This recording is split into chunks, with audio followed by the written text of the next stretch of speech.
Something very serious and historic is happening in Iran right now. The country is shaking. Protests and resistance are growing, and many people believe Iran is standing at the edge of a major revolution that could finally end the long rule of the Islamic regime. For ordinary Iranians, this moment is not just about politics, it is about survival, dignity, freedom, and reclaiming who they truly are.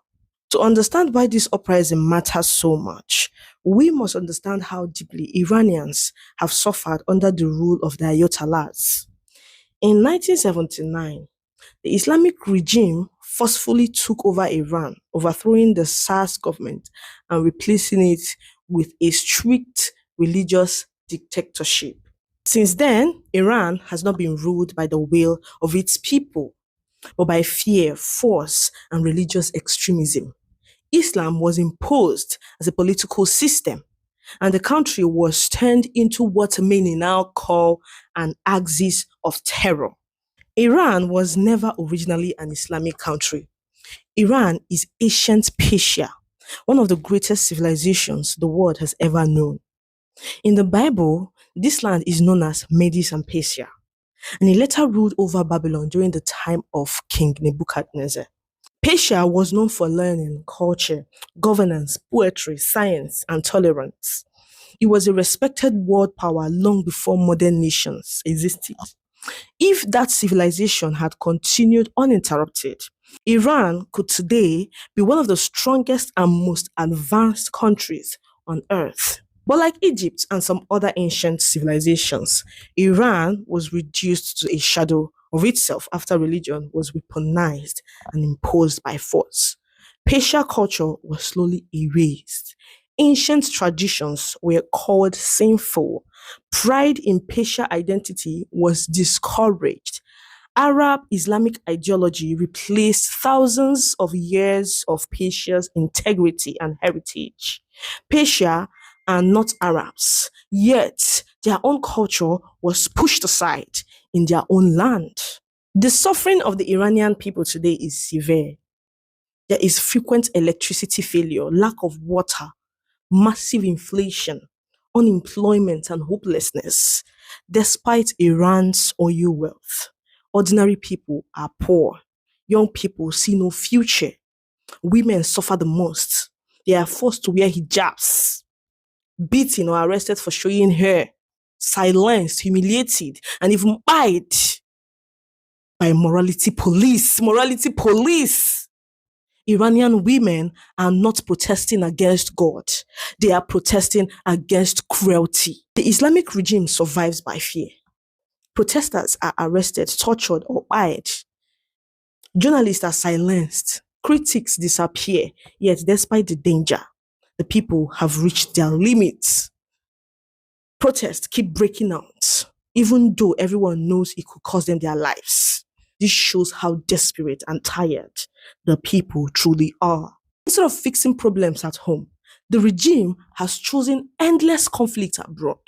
Since taking power, the Islamic government has made Israel its permanent enemy.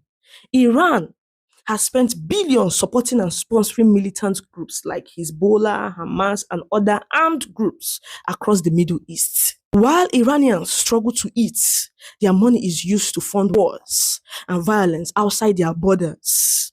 These wars have brought nothing but sanctions, isolations, and more suffering to Iranians. The regime now blames Israel for Iran's problems, but this is nothing new.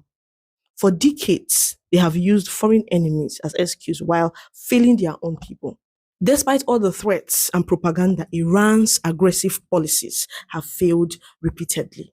Israel still stands. The region remains unstable. Iran remains isolated, and ordinary Iranians continue to pay the price. As protests grow, the regime is fighting back hard. Internet access, electricity, and mobile communication have reportedly been shut down in many areas. This is done to silence the people and stop the world from seeing what is happening. Iran is becoming a blackout prison. Yet, even in silence, resistance continues.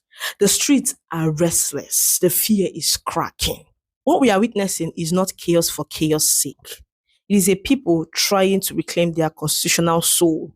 Patients are standing up against radical Islamist tyranny that has vandalized their history, dignity, and future. Khamenei's rule is not governance, it is destruction of a nation's spirit. Many Iranians now openly speak of the Shah and the monarchy, not because they want perfection, but because they remember a time when Iran was stable, respected, modernizing, and hopeful. The Shah represents legitimacy, continuity, and national identity for many patients. The call to bring back the Shah is for them a call to restore Iran's lost dignity, culture, and place in the world. Despite the darkness, there is hope. History shows that no regime built on fear lasts forever. The courage of Iranian women, youths, and ordinary citizens proves that the spirit of Persia is not dead. It has only been buried. And buried things, when pushed for too long, eventually rise. The people of Iran deserve freedom. They deserve light, water, dignity, culture, and peace. And one day, whether soon or later, Iran will rise again, not as a terror state, but as Persia reborn. Don't forget to register for our Igbo class. If you don't know how to speak Igbo or your kids don't know how to speak Igbo, rush now and register. And our content creation class is still on. Don't forget to DM me. I'm just a DM away. Bye.